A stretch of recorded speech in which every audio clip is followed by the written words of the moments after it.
Everybody, welcome to a new week of talking about the Bible and how it applies to our life.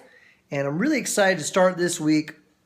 And our topic is Joseph teaches us how to dream. We're going to be looking at chapter 37 in Genesis. We're at the beginning of the Bible. Pretty exciting.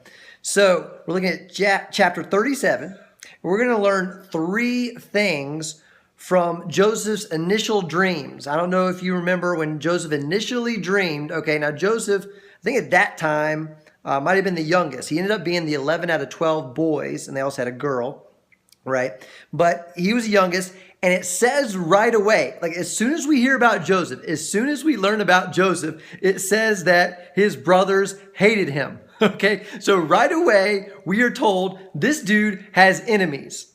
Okay, so that's just like, that's the setting the scene. He's got enemies. Do you have people, I don't know, who or don't agree with what you're doing, don't agree with your dreams? We're talking about how to dream, right? And so there's always, when you dream, you are risking something. Do you know that? When you dream, you are risking something. You are risking failure. You are risking rejection. You are risking people laughing at you. You are risking people hating you. Okay? You are risking something. It is risky to dream. Therefore, it is scary to dream. Okay? So it's not easy to dream. It might be easy to daydream. I don't know. But it's hard to dream and hold on to it. It's hard to dream and believe you're going to go after it. Okay? So he had people who hated him. Now, Joseph was a young dude at this time. Okay? He was a young guy. He was in his, I don't know. I have to look it up. But he's in his, he's 11, 12, 13, 14, something like that, right? And it says that one night he had a dream. And the dream was that there was a bunch of bundles of grain in the field. And Joseph is telling his brothers, Joseph at this time was not very smart. He tells his brothers, suddenly my bundle stood up and your bundles all gathered around and bowed low before mine. And they hate him more.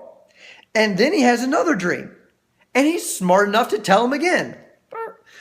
He says, listen, I had another dream. The sun, the moon, and 11 stars bowed low before me. So that's his mom, his dad. Hey, Chicago team, thank you. His mom, his dad, and his brothers are all going to bow down to him. Okay, in any culture, that's not cool, but especially back in his culture. So here's the first point, okay?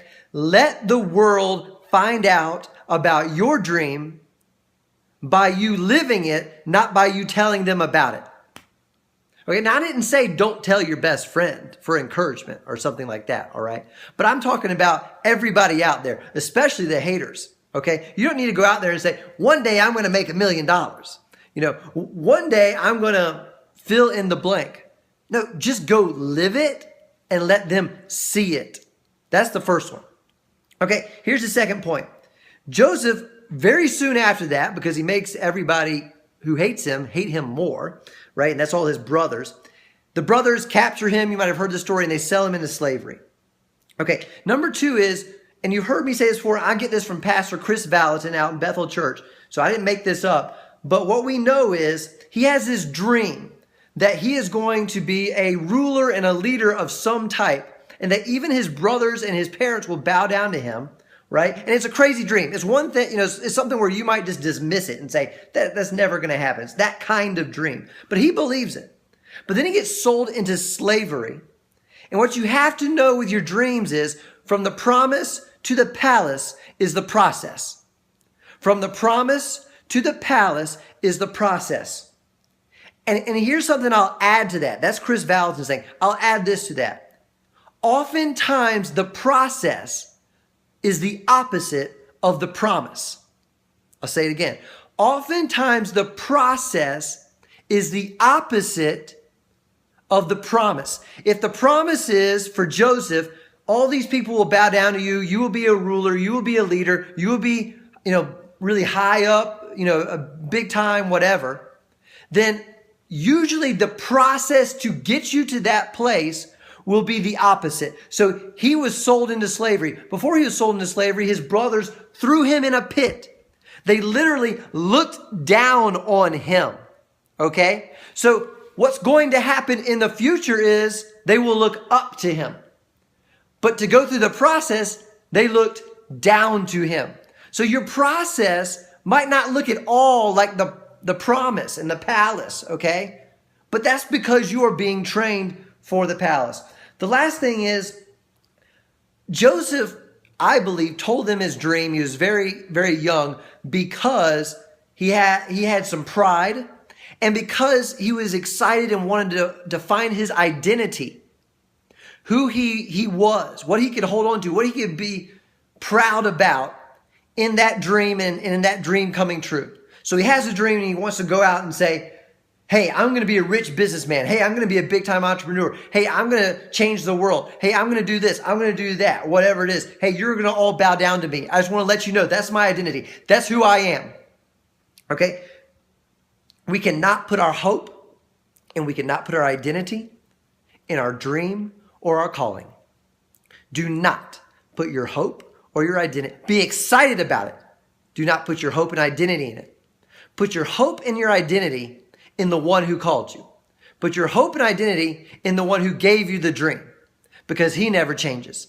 Here, I'm going to end with a story.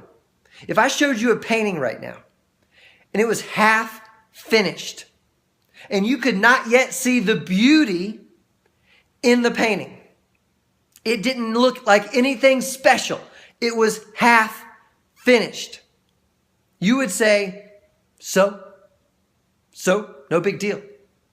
Then if I told you, guess who's painting it? Picasso, Monet, Da Vinci. I named one of those names.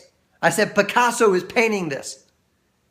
Oh, 2 seconds ago it didn't look special. I told you Picasso's in the middle of painting it. Now it looks special. Guess what? What's special about the painting is the one who is painting it. What's special about your life is the one who is leading it. What's special about your dream is the one who has given it. What's special about your calling is the one who has called you. So you find your identity and your hope and your joy and your fulfillment every day. Not in the painting that is being painted over time. It's a process. But find your fulfillment in the one who is painting it. That's your identity. That's what you are the painting. You are the painting. Your life is the painting. You don't have to wait to feel special and fulfilled, until you get to the palace. You can feel special through the process because of the one who is painting you.